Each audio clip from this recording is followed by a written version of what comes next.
दोस्तों नमस्कार, मैं राधेश्याम यादव और आप देख रहे हैं मेरा विद्रोही चैनल। आप मेरे वीडियो को लाइक करें, चैनल को सब्सक्राइब करें। ज़िंदगी जीने के दो तरीके हैं, एक कि हम अपने आप को पूर्णतः परमात्मा को समर्पित कर दें और नंबर 2 कि हम अपने अहंकार को बलौती कर ज़िंदगी जीने का प्रयास करें। अगर हम अपने बल पर जीने का प्रयास करेंगे तो हम लड़ेंगे, थकेंगे, टूटेंगे और दुखी होंगे। अगर हम अपने आप को पूर्ण रूपेण परमात्मा को समर्पित कर दिए और हमने यह मान लिया कि हमारी अपनी कोई मर्जी नहीं, वह परमात्मा हमें जिधर भी ले जाएगा हम जाने को राजी हैं, और जिन जिन गड्ढों में गिराएगा हम गिरने को राजी हैं, तब हम संघर्ष नहीं करते हैं, हम हल्के हो जाते हैं, हम भार विहीन हो जाते हैं। और जो जितना ही भार विहीन होता है, जिनका भार जितना ही कम होता है, वह उतनी ही अधिक ऊंचाई पर उठता है। जिसके पास वजन होगा, जिसका जो भारयुक्त होगा, वह नीचे को जाता है। अगर हम भी अपने अहंकार रूपी भार पर जीना चाहेंगे तो हमारा वजन बढ़ता जाएगा और हम लड़ते लड़ते एक दिन पाएंगे कि थक गए, दौड़ते दौड़ते हमारे पैर थक गए, लेकिन हम किसी भी यात्रा के आखिरी पड़ाव तक नहीं पहुंच पाए, हमारी कोई भी यात्रा पूरी नहीं हो पाई। क्योंकि जब हम संघर्ष करेंगे तो हम थकेंगे, और जो व्यक्ति परमात्मा को समर्पित हो जाता है वह तैरना ही छोड़ देता है, वह हाथ पांव मारना ही छोड़ देता है। जैसे अगर हम किसी चौड़ी नदी में तैर कर पार करने का प्रयास करें, हाथ पांव मारें और मारते मारते एक समय आएगा कि हम थक जाएंगे, हम हाथ पांव मारने में असमर्थ हो जाएंगे और तब हमारा डूबना निश्चित है। लेकिन अगर हम उस नदी के बहाव की दिशा में अपने आप को उस जल के मर्जी पर छोड़ देते हैं तो हम लंबी यात्रा बिना थके पूरी कर सकते हैं। ठीक है, इसी थी इस परमात्मा रूपी, इस संसार रूपी नदी का है। अगर हम पूर्णतः उस परमात्मा की इच्छा पर छोड़ देंगे तो हम तैर कर किनारे लग जाएंगे।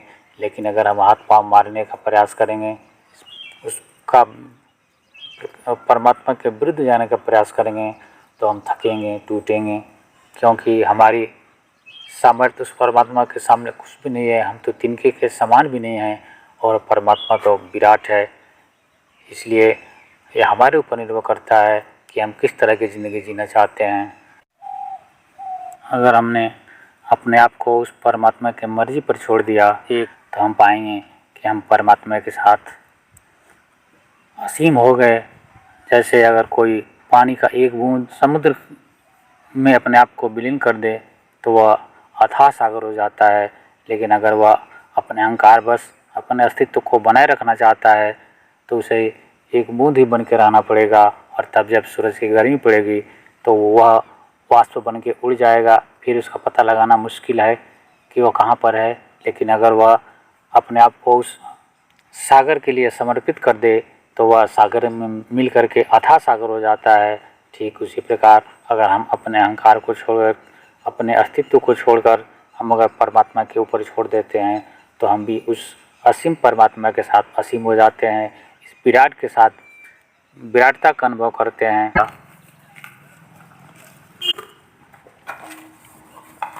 और फिर हमारे चारों तरफ आनंद के बादल बरसेंगे, इसमें हम दिन रात डुबकी लगाएंगे।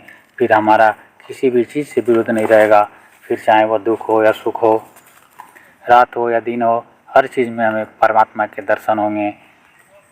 और तब हम अपने इन दुखों से ऊपर उठ करके उस परम ब्रह्म परमात्मा के उस परम आनंद की प्रतीति कर पाएंगे, और तब हमारा यह जीवन आनंदों से घिर उठेगा और हम सच्चे आनंद का अनुभव कर सकेंगे। फिर हमें इस विराट प्रकृति का अनुभव होगा और उस परम ब्रह्म परमात्मा की असीम अनुकंपा का अनुभव होगा, और तब हम पाएंगे कि हमारे जीवन का हर पल खुशियों से भरा हुआ है। जीवन में घटने वाली हर घटना उस परमात्मा की अनुकंपा है। और फिर हमें कोई शिकायत नहीं रहेगी, हमारे पास कोई दुख नहीं होगा। हमारे पास जब अपना अहंकार नहीं होगा तो हम अपने जीवन में सिर्फ सुख ही सुख पाएंगे। और तब जा कर के हमें उस ब्रह्म परमात्मा की कृपा का अनुभव होगा कि वह परमात्मा कितना कृपालु है और किसी के साथ बुरा करता ही नहीं। और तब हमें जीवन में पहली बार पता लगता है कि दुनिया के सारे लोग उसी परमात्मा की संतान हैं और परमात्मा किसी को कम और ज़्यादा नहीं देता है। यह हमारे ऊपर निर्भर करता है कि हम अपनी चेतना को जगाने में समर्थ हो पाते हैं या फिर चेतना रहित होकर के अपना जीवन यापन करते हैं। यह सारी चीज़ें हमारे अपने ऊपर निर्भर करती है। मित्रों, अगर ये वीडियो पसंद आए तो इसे लाइक करें, मेरे विद्रोही चैनल को सब्सक्राइब करें। मिलते हैं अगले वीडियो में, तब तक के लिए नमस्कार। जय हिंद, जय भारत, वंदे मातरम।